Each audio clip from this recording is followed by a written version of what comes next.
We are now talking to and interviewing Duke head baseball coach Chris Pollard. What's going on, Chris? Oh man, we're living the quarantine life. I appreciate you having me on. How are you and your family doing with this quarantine? We're good. Thanks for asking. You know what? There's some silver linings in this for us as a family. It's meant more time together, and everybody's healthy, everybody's safe, and I hope the same for you and your family. Thank and you, everybody Coach. out there listening. Coach, before we get into your baseball team, I want to ask you a couple of questions about the 98 Bulls team. I'm sure you checked out The Last Dance, and we've asked every coach. The last 2 weeks, we've had Coach Week. We've interviewed basketball coaches from D1 schools, D2 schools, baseball coaches, football coaches. So your opinion, I'm sure you watched it, the 98 Bulls Last Dance team. You're not going to believe this. I'm going to be the first guy. I have not watched it.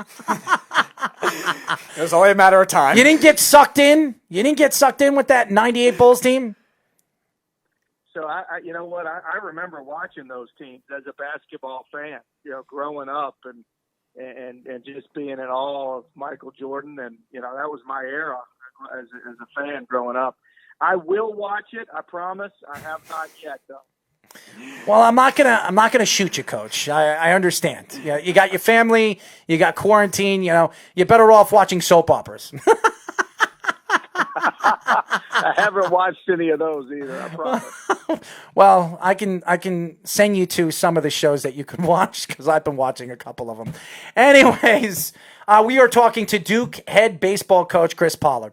So, Coach, tell us a little bit about the Duke Blue Devils baseball team, the growth of the team, and where do you see it heading in the future? Sure. No, thanks for asking.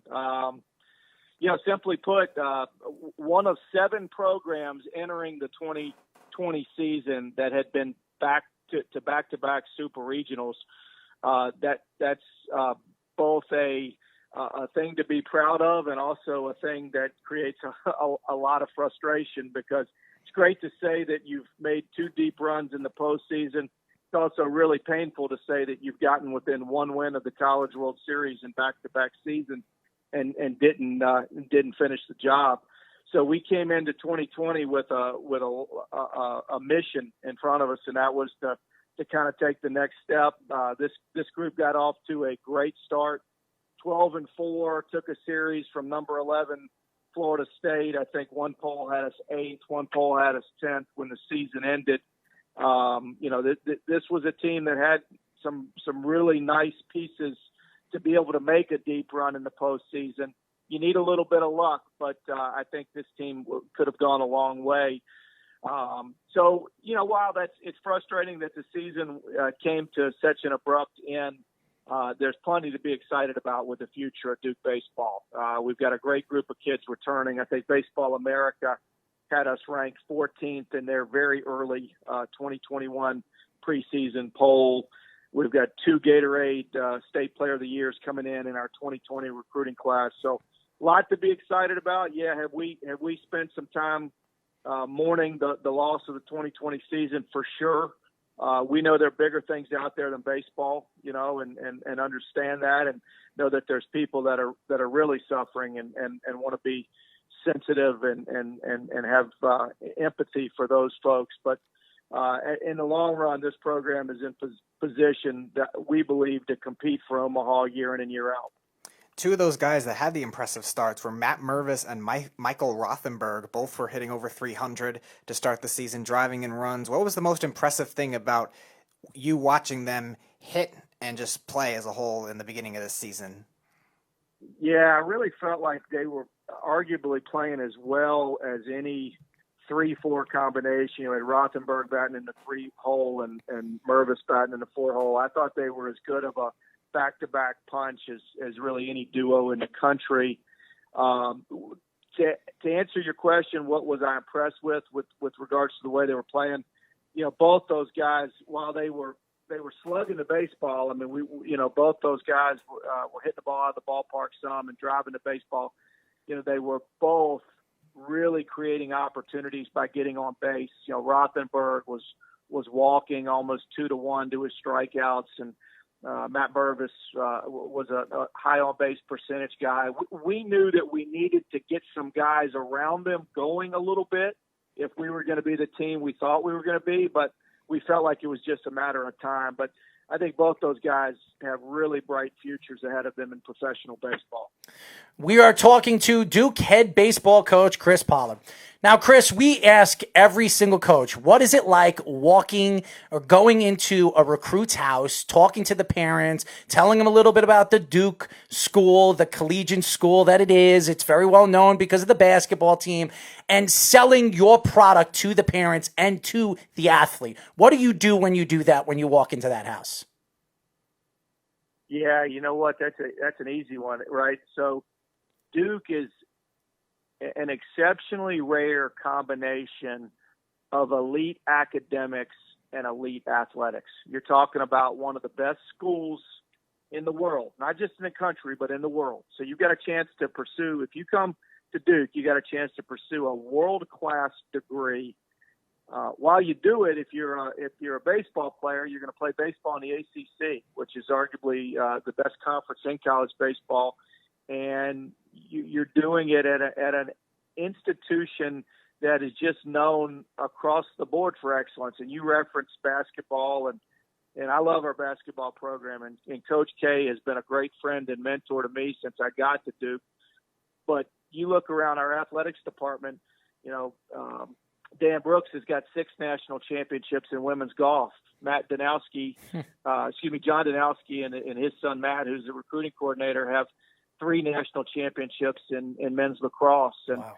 It goes beyond athletics. You start looking across campus to the academic excellence. We've got one of the world's best hospitals on our campus. So, I remind our players a lot, you guys, excellence is all around us. And while that's really cool to be a part of, it also creates expectations for how you're going to perform and how you're going to carry yourself.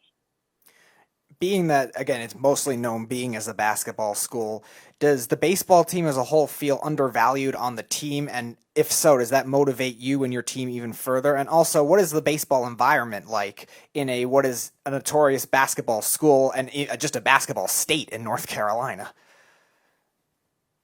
Sure. No, I absolutely. You know what? We want to embrace basketball's success. I enjoy going and watching our men's basketball program compete in Cameron. Our players enjoy watching our basketball team's success, and we all take great pride in it. And candidly, it raises the visibility for all of us at Duke. So it's a strength of ours. We never get caught up in comparing ourselves. We're focused on what it is that we do and where we want to get to, which is Omaha.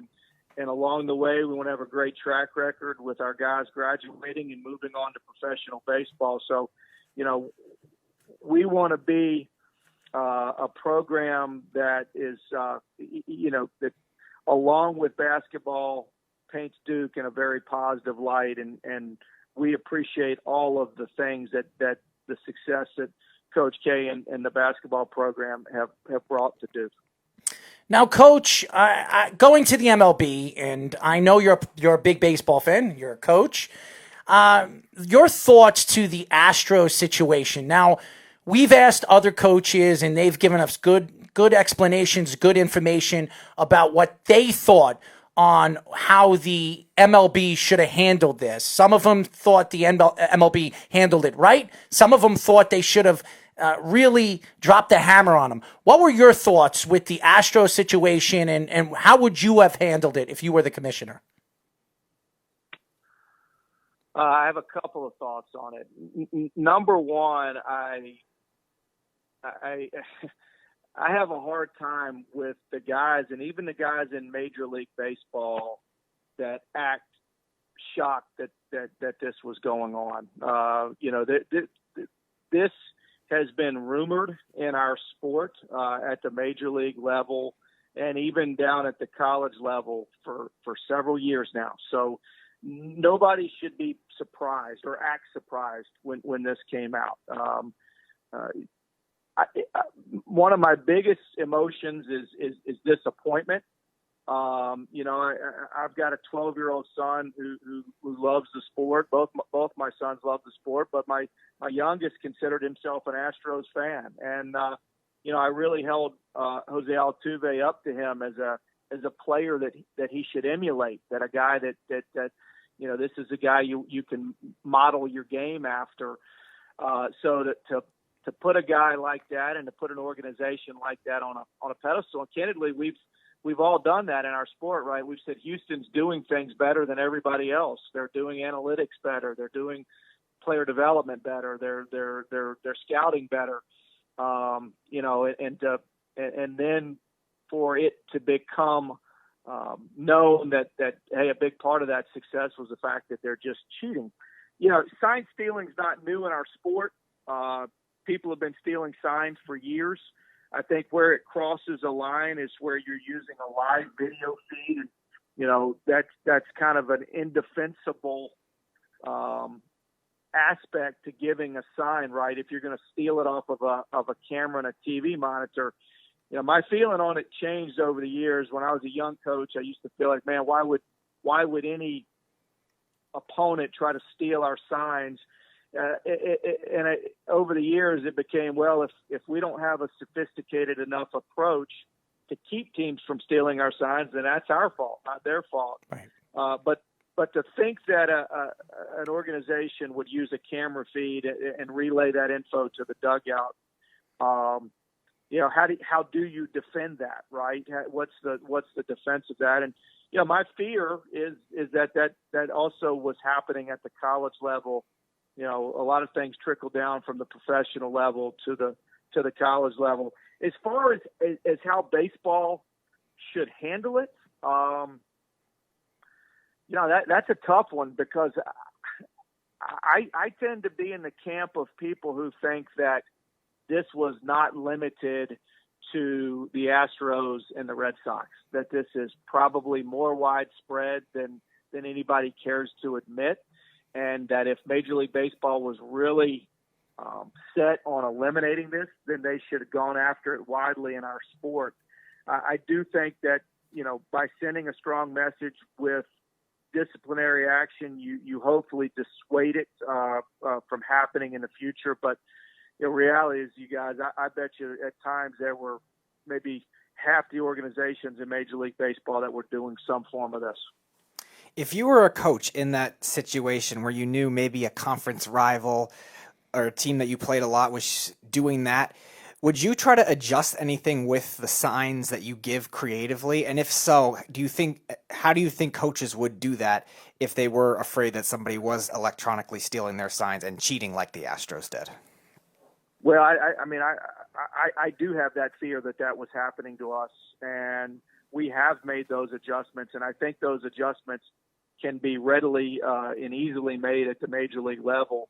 What's going to eventually happen in our sport, and it's going to happen in the near future, is when a sign is relayed either from the bench to the field or from the catcher to the pitcher, it's going to be done with some sort of electronic transmission so that the pitcher and the catcher can communicate without having to put down a traditional sign. We call them pumps, right? So when you put a sign down between your legs, we call that one pump. So that I think you're eventually going to see us move as a sport to elimination of catchers giving pumps between their legs.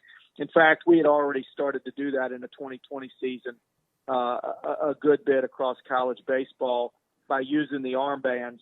And you know what? Our counterparts in softball have been doing that for the last several years. Baseball is always slow to react. We always fall back too much on tradition, and we're not innovative enough. And, I think you'll see that change happening over the next 18 to 24 months in our sport.